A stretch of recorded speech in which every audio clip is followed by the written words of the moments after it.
favorite type of role, or your favorite, aside from the Oscar Goldman, which was your longest single career role? What would be your favorite actual character that you played, or movie that you worked on? Some people just came over to me and they said, "You did a musical at M." It was a short. Yes. And Hermes Pan was, as you know, Fred Astaire's man. Yes. He did everything before Fred walked out and did anything. He called me up and says, "I'm going to do, George Murphy's in charge of television, and we're going to do some television stuff. So we want to do a short, and I've written this little thing, and I got 3 other guys, Steve Forrest, John Erickson, and Johnny Purdom, Edward Purdom, and we want you to come, and we're going to sing, and we're going to dance, and we got a great lady that's going to play the lead, Lana Turner." Yes. We did that, and I'll tell you, some people came over to me just now and said, "They run this every week." When my daughters saw it, they couldn't believe it. They went nuts, because they didn't ever see me doing that, though I didn't ever ask them to see anything. And when they were young, I kept movies away from our evenings. But that to me was a killer. We did the soft shoes. We did the soft shoes. We did the talking, the laughing, the screaming. That's amazing. And it gave me an opportunity really to do something musical. And music is my favorite thing in life. And also something with a comedy thing. I did one with Janet Leigh and Peter Lawford called Just This Once, where I had an opportunity to let go there. Very nice. Now you've worked with a lot of huge stars, a lot of big names in your career. What was your influence? What actually made you say, "That's what I want to do. That's what I want to be"? Well, one, Cary Grant's wife, Betsy Drake, saw me. And she's the one that turned to Cary and said, "This guy does comedy." They saw me, and Cary talked to MGM about me, and I made a test there. And Grant, through the years, was always very, very proud of the fact. When I brought my daughters over to Hollywood Park once, he invited me and my family, and people came asking me for an autograph, and I hadn't seen him in years. And he came over and he sat down and talked with my daughters, and he turned to me and said, Richard, he said, "I'm so glad that you made it." Isn't that a story? And you know what? We're glad you made it too. We are glad you're here. You know what? Honestly, there's another thing that I really would like for you to talk about. Before I do. Okay. There's one actor that really held me. Okay. And when I was 11 years old in New York, I watched movies like everybody watched The $6 Million Man, and they wanted the memories. And when we came to California, I decided to try my hand at acting at 7 years old. And I met him out here in a film festival in Mexico, and he was just like he was.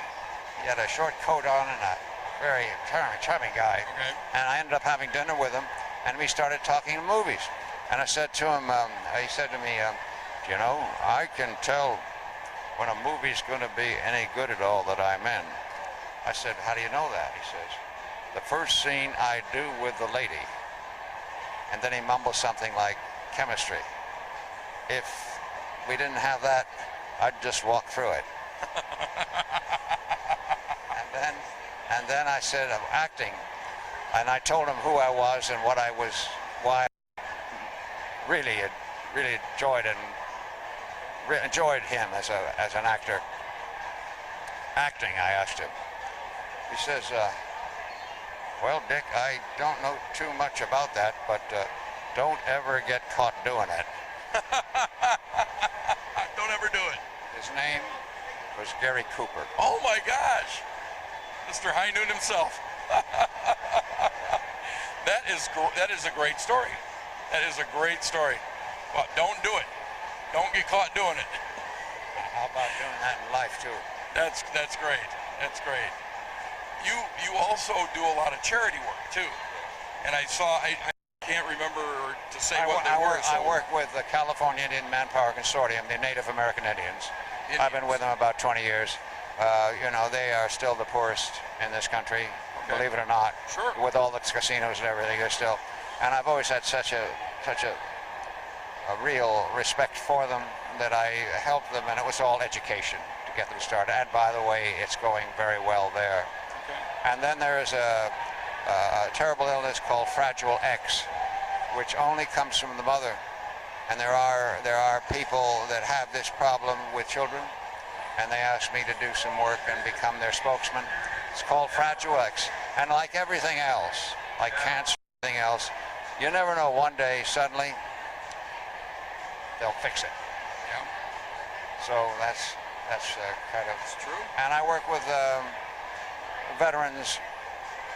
We're building a park in West Los Angeles on Wilshire Boulevard. It's the old soldiers' home. We're building an 8-hour park, an 8-acre park for these people coming back 23 years old with problems with and there'll be places where they can very quietly be. They call psycho agriculture, which helps, and we're involved in that. And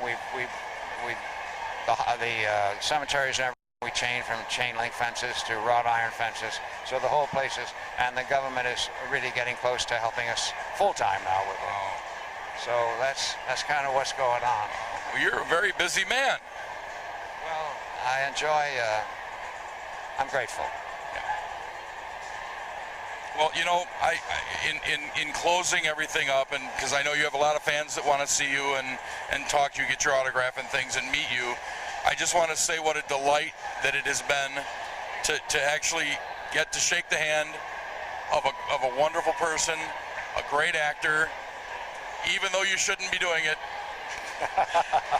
I do thank you for being here with us today. Thank you for doing everything you've been doing.